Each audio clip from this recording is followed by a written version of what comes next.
কালো জাদু যে কতটা ভয়ানক সেটা হয়তো আমার চাচি খুব ভালো করেই জানে। এই কালো জাদু চাচির জীবনটাকে একদম তছনছ করে দিয়েছে। চাচির বিয়ের বয়স হওয়ার পরও কেন যেন চাচির বিয়ে হচ্ছিল না। ঘটকরাও কিছু করতে পারছিল না। আস্তে আস্তে চাচি কেমন যেন রোগাটে হয়ে গেল। ঘুমাতো না, খাবার খেত না, সারাদিন নিজেকে একটা বন্ধ ঘরে আটকিয়ে রাখতো। মাথার চুল আস্তে আস্তে পড়ে যেতে লাগলো, চোখের নিচে কালো জমে গেল। তাই চাচির মা ঠিক করলো চাচিকে একটি ভালো হুজুরের কাছে নিয়ে যাবে। কথা মতো হুজুরের কাছে নিয়ে যাওয়া হলো।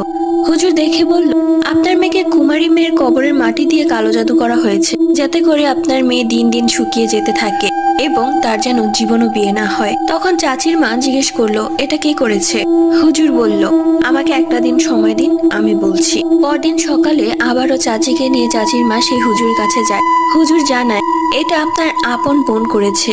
নিজের ছেলের সাথে বিয়ে না দিতে পেরে সে এমন করেছে।